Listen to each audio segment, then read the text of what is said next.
What's up, everybody? Jensen Cummings here. Thank you, as always, for tuning in. Today is Best Served Podcast 220, and this is day number 2 of Restaurant Marketing Week. We are focused on digital presence.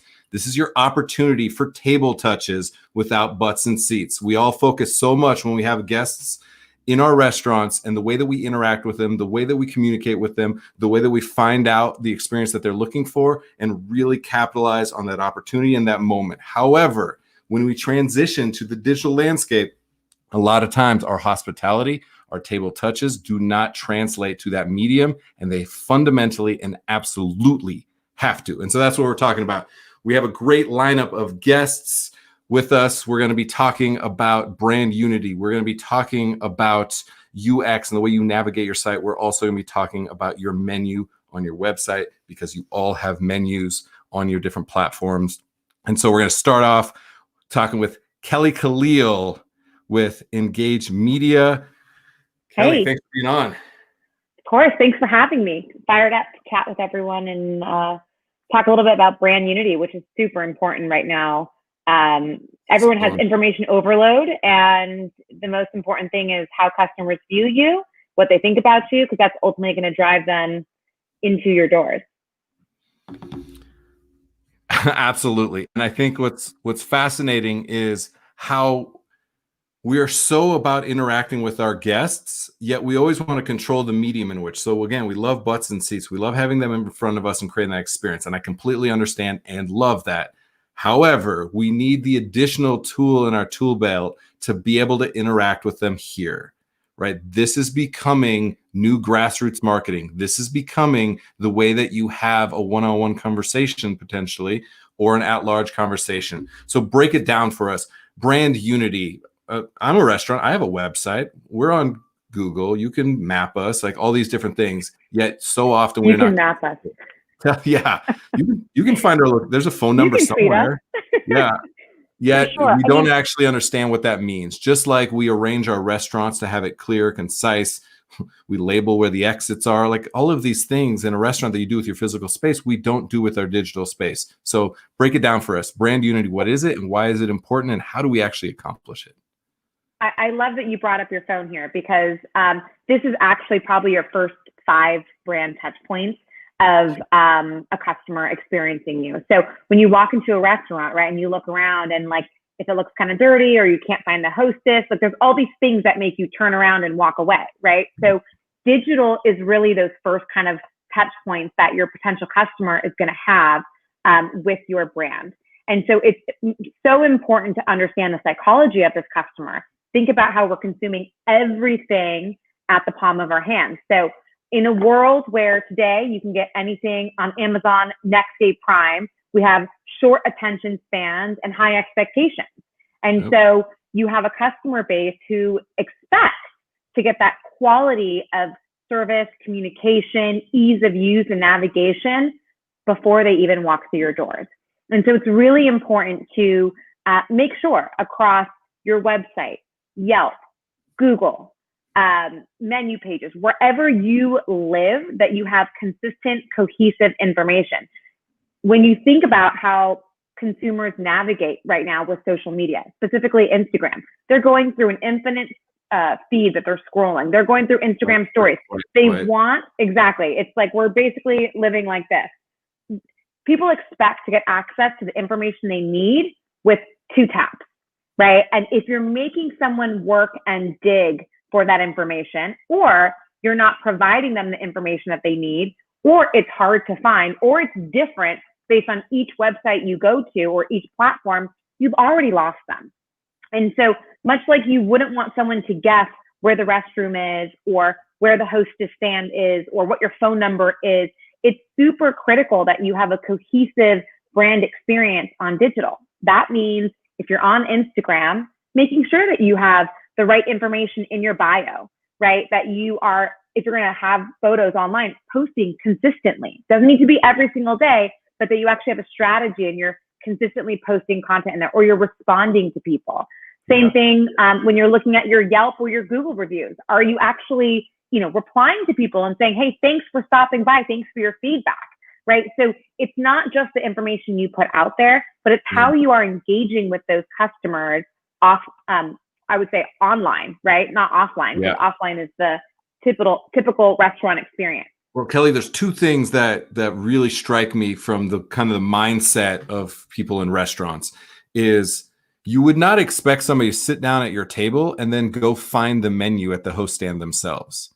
You would bring them the menu because that is one of the touch points that is critical to their experience.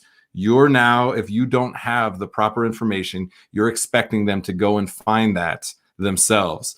Also, but that's not hospitality. That's the opposite of hospitality. Exactly. But we think about it when you're butts and seats, we don't think about it because this is so far away. Like until we feel like hospitality doesn't start until they're in our four walls because we've been trained like that. The second part is if you walk by a table and a guest makes a comment, asks you a question, you wouldn't keep walking by. Yeah, no way. On social media all the time. You would not keep doing that. So what is it that you're instilling in restaurants to get them to kind of unlock that? There's some switch that we just there need is to a understand. switch. And I love the word that you say unlock. And I think you framed it up so perfectly in giving, the examples that you've given. It's people think that when you're behind a phone, all of a sudden all social rules go away. All kind of best practices go away. And it's actually the exact opposite. So if you reframe it to think about that exact example, if someone's walking by a table and they ask you a question, or they say, hey, can I get a refill? Or that was really delicious. Or what is that? That looks so good. I want to order that, right? You would never ignore them, right? And so that's essentially what it means when you don't respond to a comment on Instagram or a review on Google or Yelp or whatever it is. You want to show people that you appreciate their patronage, that you appreciate their enthusiasm for your product or your service, right? Which is your food. The other thing I think is really important is if you were presenting a dish, right, in real life, and it looked like crap on the actual plate, like it's messy and it looks gross, right? You wouldn't want to put that in front of someone to eat it. It's not appetizing. It's the same thing with visuals online, right? Like just spend a couple minutes, get an app, right? Maybe upgrade your iPhone, take beautiful photos of your food, right? Because that is such an amazing touch point. Say, ooh, that looks good. It's very visceral, right? Like I want to come in and try that, right? And you can really leverage your customers as actually your content generation team. So they can be driving, a lot of that content for you, and you could be reposting it. And again, that's a way to engage. So I think the unlock is just when you're thinking about, digital and social media and your brand presence and what that looks like online, think about what your offline experience is. And it should be on a one-to-one, right? It should be simple and easy for people to get in touch with you, to know where things are, to order, to, give you feedback if they want to. And I think if you think of it in those terms, all of a sudden, you have the principles outlined for you, and figuring out the details of the easiest way to update, your Yelp or your Instagram or whatever it is. That's a Google search away. I'm sure you have resources that you share with your community. Yeah, there's definitely an app for that. And so just don't get intimidated by the process. Get back to your core of who you are as a business owner, as a restaurant, and the experience that you want to create for your customers. And just think about what that could be online. And if you have that as your foundational principles, you're set up for success. Yeah. I want to rapid fire 1 minute because I know you have such a good brain for brand identity on top of unity. When you were talking about the pictures and them looking like crap, you see that a lot. I also see the inverse. And I want you to touch on this. Sometimes people have like such polished Michelin star looking food, and then you go there and it's not that. Yet the food that comes out does look amazing and delicious. It's a simple bowl of fried rice, yet you tried to make it look like this deconstructed avant-garde thing because that's what's hot. That's what you see on the cover of Bon Appetit. And so touch on that just really quick, the importance of keeping that continuity, because tomorrow we're talking photo and video with experts from a brand position. Why is that important to you?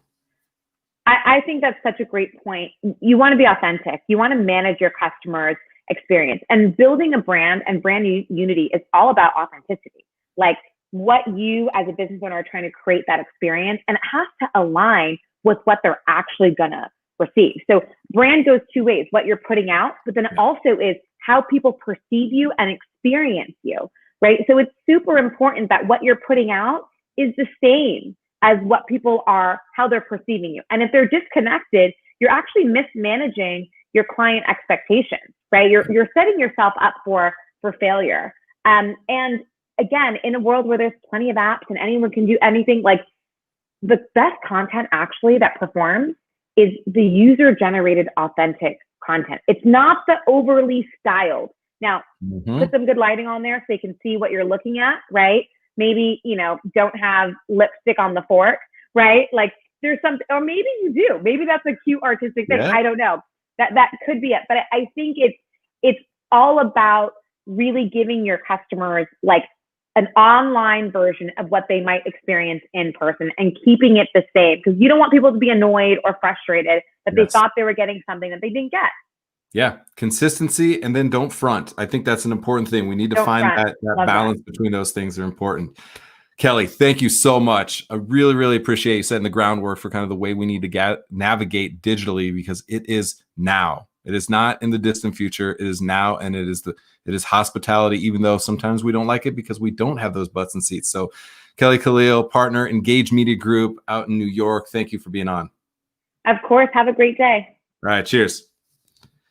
All right, that's it. What a way to set the foundation for what we're talking about. You can see how all of the pieces interconnect. That it's not just having your website and being on Google and having Instagram. They all need to speak the same language. Otherwise, you are going to confuse people, and people don't have time for that. They just don't have time. Somebody else is doing a better job of communicating. Recognize that for sure. All right. We're going to get Ian Shaw in here from Ankoreaux Collective. Ian, thanks for being on. Awesome. Thanks for having me. All right. UX, UI designer and branding specialist, UX, UI. Right over the head of most people, especially us in restaurants, a Luddite like myself. UX, what does that actually mean? What can people expect when they're trying to navigate that? Because it's something we've maybe heard, but it's for somebody else. It's not for our business. Right. So UX, part of my job is just describing what it is, right? Because I do this with pretty much everybody. When they're like, UX, what is that? I'm curious when I talk to people, like when I'm getting my coffee in the morning and they ask me what I do. It stands for user experience. It's also another name for it is product designer. So when you're looking at like LinkedIn, if somebody has product designer underneath their title, it's the same job. And basically in a brief summary, user experience is all aspects of the end user's interaction with the company, its services, and the products. And so it has multiple different touch points. It has the people within the organization, in the restaurant, as well as the people that you're serving. And the importance of it, I can't really stress enough. All the titans of industries right now have invested, like Amazon, for example, invested very heavily in UX about 10 years ago when they started to like really be up and popping, and they're reaping the benefits of that right now because everyone wants it in 2 days. They can get it in 2 days. They can get it in 2 hours. Why would I wait 14 days to get it through another company? It's the same product. Go through Amazon. They understand what their user wants. And so that's the same thing when you're talking about in the restaurant industry. With this changing over to a more digital world, you have to understand what your end user, your client base, your regulars, the people who are going to come in and support your business, what they want from a website, what they want from you as the restaurant, as the business. And so if you aren't taking that into consideration, you are going to mislead people, or you're going to leave people by the wayside, and they're going to abandon you because they would order from you, but they can't figure out where on your website is the menu. Where do you do online? Do you do ordering? Can I get it delivered? I don't know. Some places and some websites and some restaurants do a really great job of this, where they'll even give you an ETA and a map request. They'll even send you an alert saying, hey, your food will be ready in 15 minutes. So you can be ready to go and jump in the car and go grab it if you're doing pickup, or let you know when it's arriving. They have all these different widgets that they've built into their website, and they're taking it to another extreme. And then on the other side of it, from a poor UX perspective, you have these jumbled websites where it's impossible to understand where to even go, how to navigate, and how to find anything. We're going to get into that. We're going to make everybody very uncomfortable and tense over the next few minutes with something you and I experienced together looking at some different websites. I want to just think about this. There's two sides to this equation that I want restaurant people to really resonate with.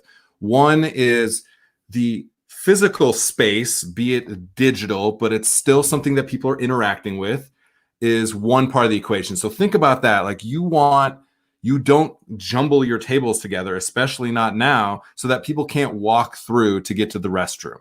You're clearly defining the space and the comfort level that somebody's going to have in your physical space. And then there's the second part of kind of the UI, UX, that's the emotional state. When I walk out of your restaurant, how do I feel? Do I feel like I'm going to tell somebody you have to go there? Am I already booking my next date night there? That's the emotional response. So there's a physical piece that you're navigating and managing, and there's an emotional piece.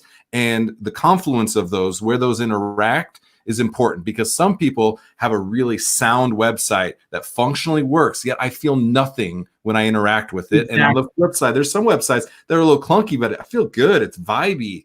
And so the best websites are the ones that have both. The best restaurants are the ones that have both. I want to set that table for everybody. All right. You and I were looking at some different interactions of what's happening on restaurant websites. Yes. One of the top of mind right now for people is takeout, curbside, and delivery, especially. And delivery is mission critical, even though there's a whole nother conversation about the companies in that space and what it costs and the challenges that you have. However, figuring out how to get your product to the people is the most important thing, and people's expectations have been shifting, and now there's a groundswell of shift. You have to be available and omnipresent for people.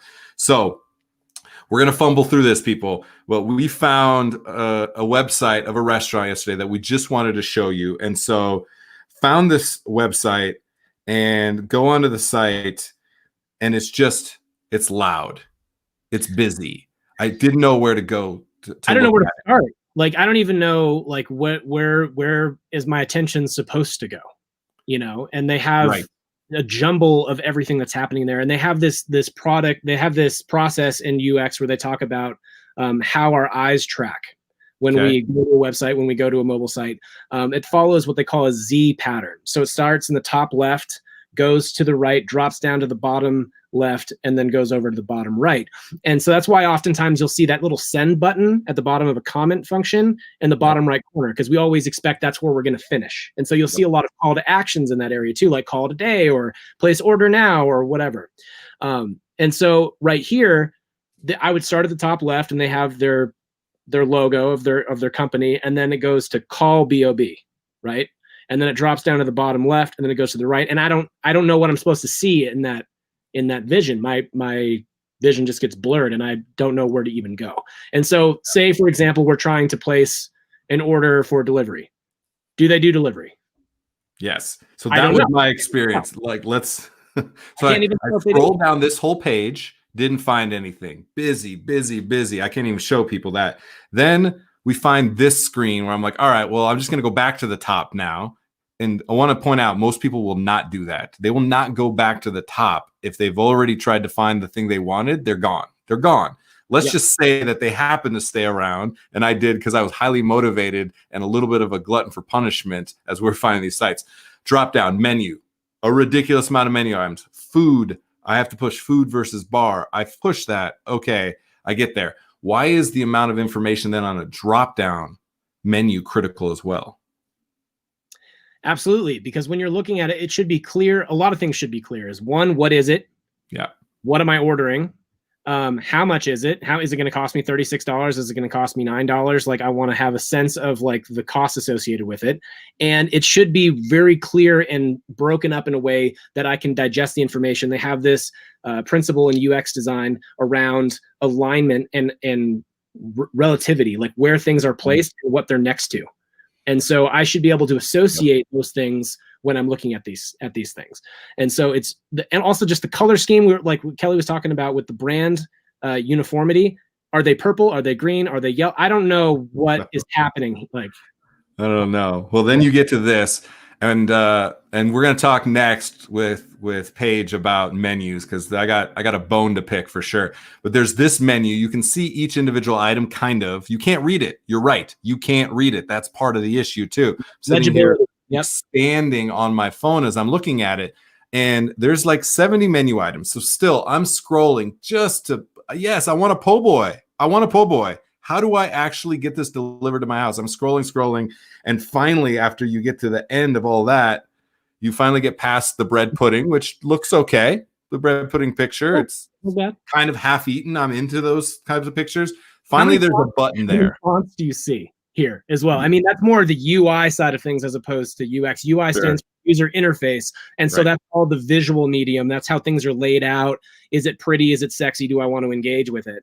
And it's just chaos, right? Yeah. Like, are we supposed to be left aligned? Are we supposed to be centered? Or what font are we supposed to be using? What font weight are we supposed to be using? And then you get to the bottom, and then, like you said, you see this thing to click for Grubhub.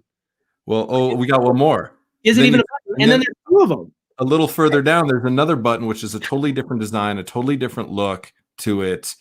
This is an example of what not to do potentially, but also just how restaurants are just not understanding how people are navigating this space. When you said the Z, I think that's really fascinating, because there's also some industry standards on where people look on a menu. They actually look in the center, and then they go to the top left, and then it's a little bit different. Usually that center item, which is why people put boxes kind of a third of the way down, and that's like a highlighted item.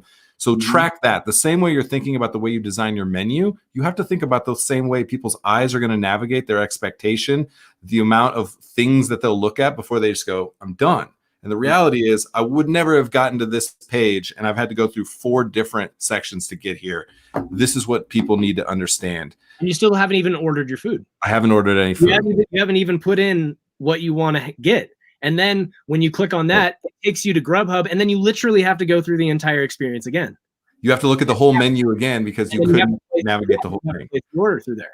So big takeaway for when you pitch a restaurant and you're like, listen, you need to seriously invest the time, money, effort, give a shit to have the proper UI and UX. What's the top line thing? What's the breakthrough that you need them to understand? Is it doesn't matter how good your product is if your user doesn't know how to get it. And if it isn't a pleasant experience for them to go through. So like you're talking about for the emotional component of it, which is really, really valuable. And not only does it function, but that it's enjoyable. I mean, there, you can talk about, we can talk all day about that's it. Perfect way to end. It has to be that simple. That's what we need for people to break through. So again, Ian Shaw, UX, UI designer, branding specialist, owner of Ankoreaux Collective based in Denver. Ian, thanks for chatting, man. Appreciate it. Appreciate it. All right, be good. All right. We are going to go deep into menus now. I mentioned I got a bone to pick. This is such a struggle. Your menu is so much the articulation of the product that people are going to get, right? I talk a lot about tell your story because people don't care what you're buying, and that's true. That gets them into your portal. That gets them into your funnel.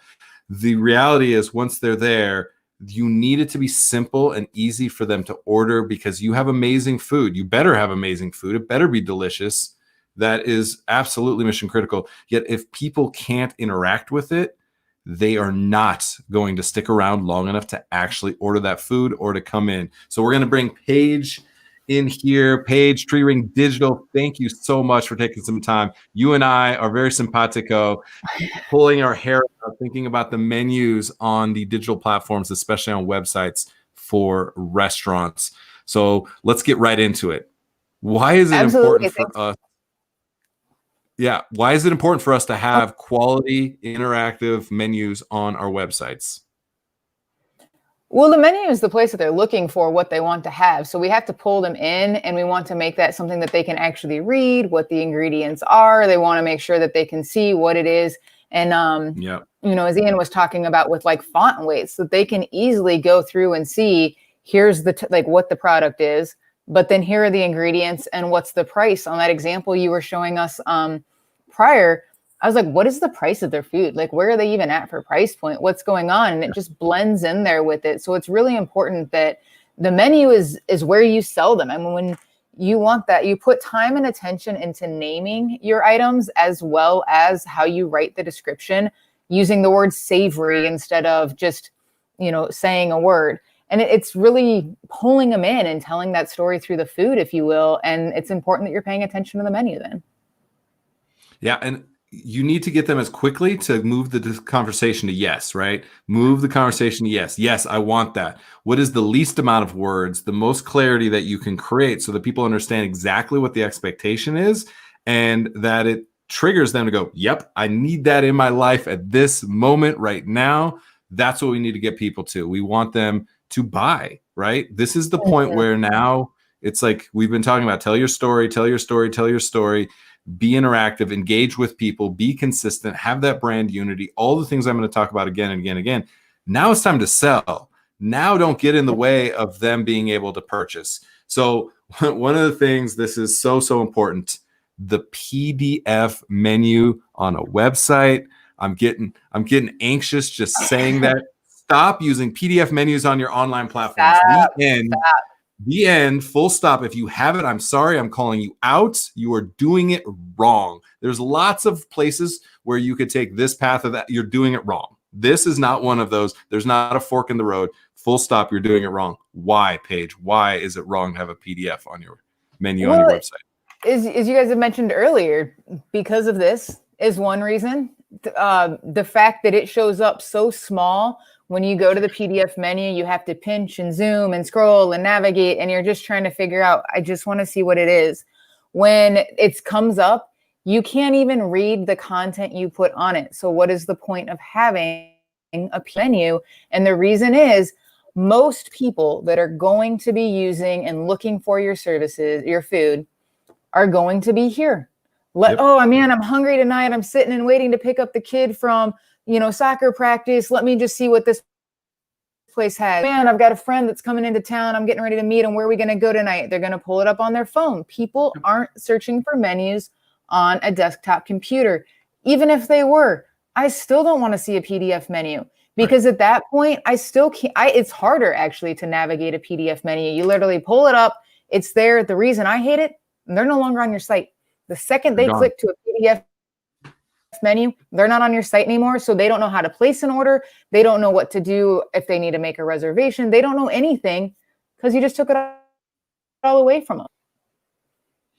Yeah. So with that, I think you can do I'm not opposed to a link to a PDF, like at the very bottom, if you're trying to print a copy out so you can deliver it to everybody at the office. We're not there right now. People aren't looking, hey, let me go place a menu order. So why are we even putting a PDF menu on there? Because I think that's the only argument I could potentially see of someone being like, but it's really easy for them to share it with their office.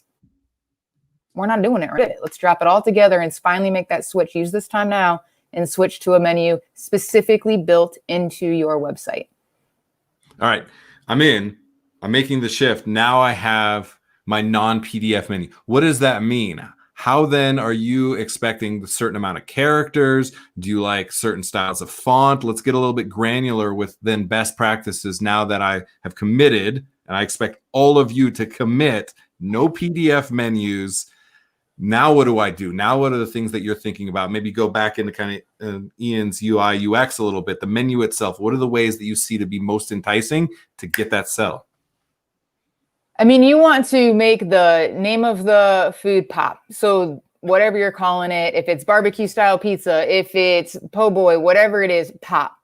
And then go into the ingredients and do something to show them what's different and then put your price point. You could put the menu name and price over here. It just gets a little bit harder on responsive. So make sure you're working with your designers because it can look beautiful on a desktop computer. But if that price is in the wrong column, it's below and it's in the wrong spot and everything gets crazy. So you need to make sure that when you're designing it on your website that you're paying attention to the phone design as well.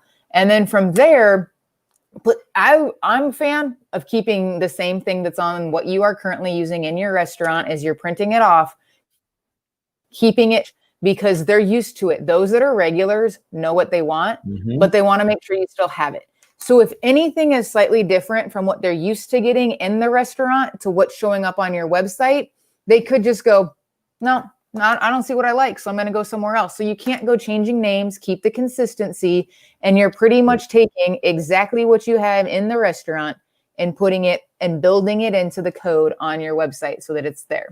I like that we got to go back to UX, UI, back to brand consistency. It's the same message across the board. You have to be consistent. You have to understand people's navigation. And again, that physical space and the emotional space that you're trying to create for people is so important. I like what you're saying too, is even the order and sequence of those menu items is something potentially that your regulars are used to. So like being very sensitive to that. Put yourself in their shoes. You do it when you have butts and seats. You need to start to be able to do that digitally. How do they navigate through with like the appetizers, into the salads, into the dinner meals, into the desserts? Because you're going to get them on the desserts. If you put the desserts up top, let's say they're not going to order it. So work on that online experience should be exactly what the restaurant experience is like.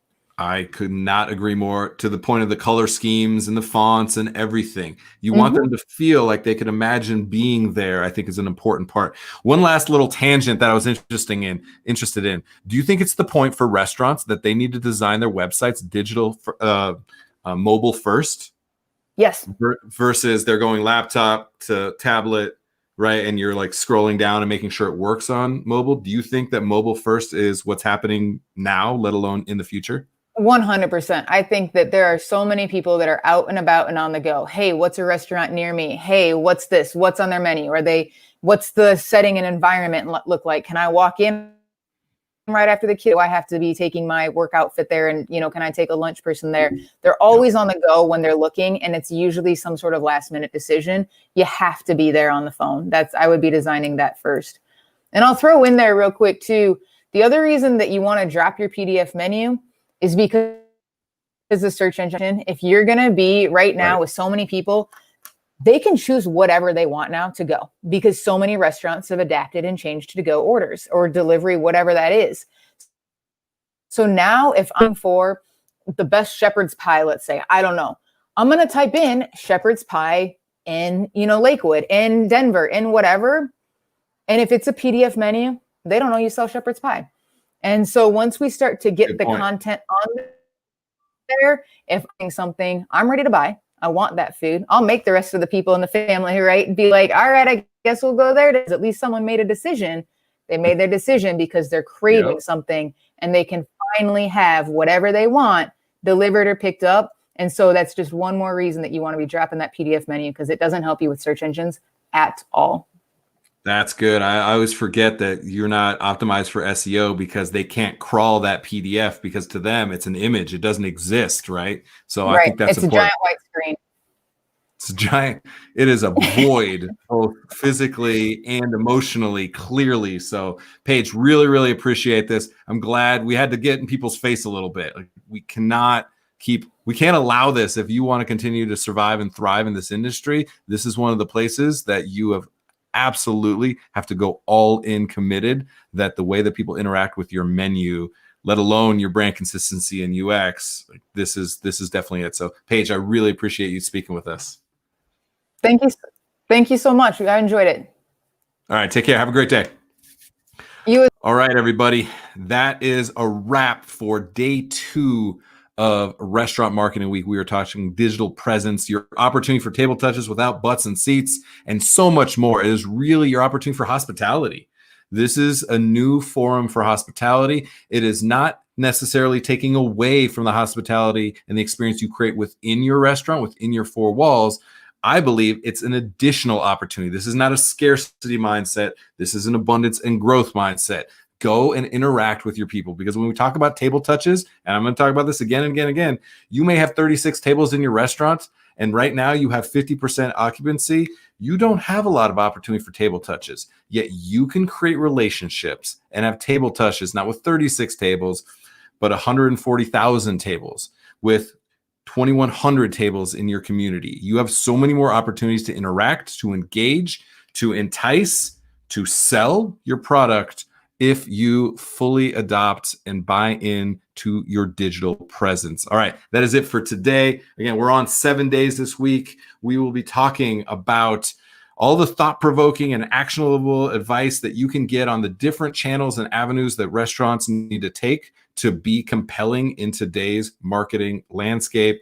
We got photos and video coming up, in-store engagement, best practices on multiple social media platforms, the future PR media and ad spends are all coming up. So thank you so much, as always,